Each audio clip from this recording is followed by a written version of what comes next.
I'm gonna be making a breakfast, and it's gonna be like a chia pudding breakfast. If you have never had chia pudding, I gotta tell you, it's something that is absolutely delicious. If you are not familiar with chia seeds, let's see, I have a little jar here, but here we go. You can get black chia seeds or you can get white chia seeds, and I have both, so I kind of mixed them together, and they're both wonderful. And the thing about chia is that when you combine it with a liquid, I'm just gonna show you what they look like up close if I can. I call it bloom. I don't know what other people call it, but I consider it sort of blooming. They kind of burst open and they become gelatinous, and you can create a thickening kind of pudding-like consistency just using chia seeds. Chia seeds are fantastic for your health as well. They lower blood pressure. I'll put a list of things down below of things that they do, but they are really, really great. So it's really easy to make a pudding with chia seeds. Let's see how much I have in this little thing. So this is a tablespoon, and I just want a little bit actually, because I'm gonna put a bunch of fruit on top.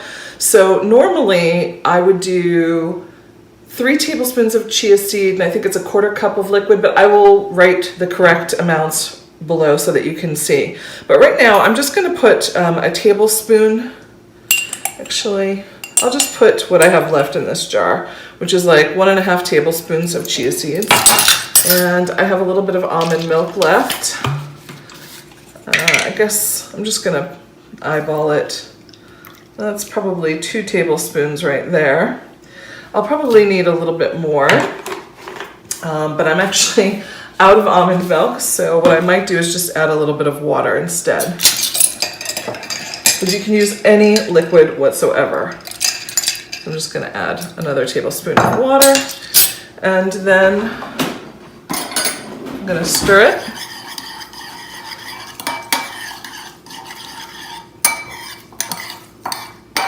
And let it sit, and then we'll come back and I'll show you what I mean by having it bloom.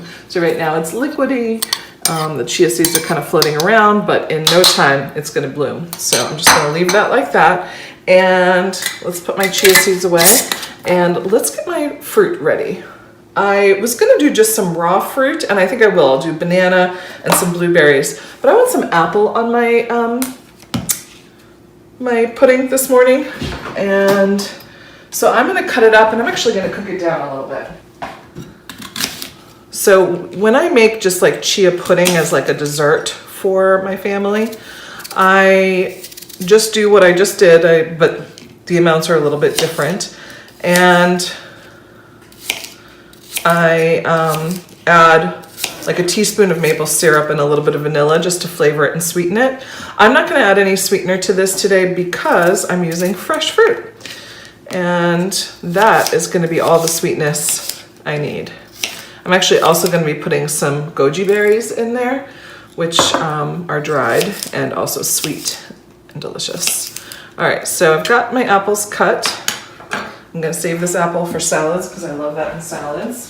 I'll just put that in here, and then let's go to the stove and get my apples cut. I'm using this teeny tiny little pot. It's really more like a milk saucer type thing. And I'm just gonna put my apples right in here. No, I lost an apple. Apples in there.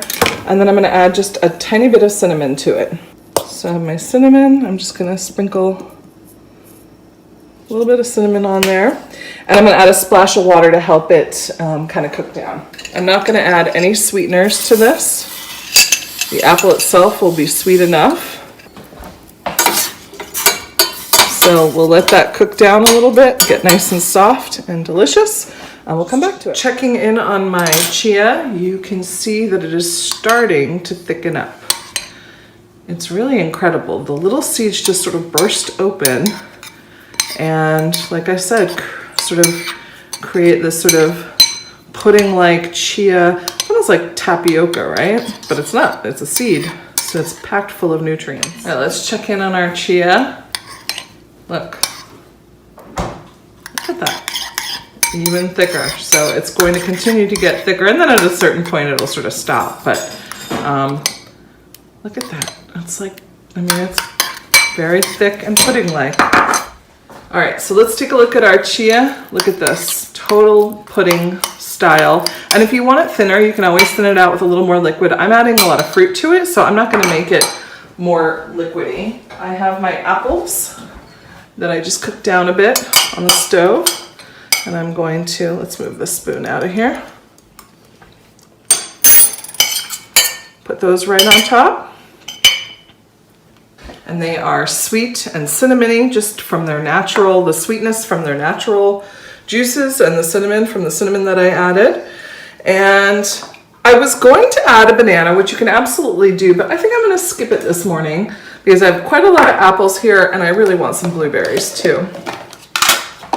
So I'm gonna do a handful of blueberries, and you could have absolutely, I could have cooked those down with the apples and that would have been delicious, but I just feel like having raw blueberries today. I'm gonna put a few goji berries.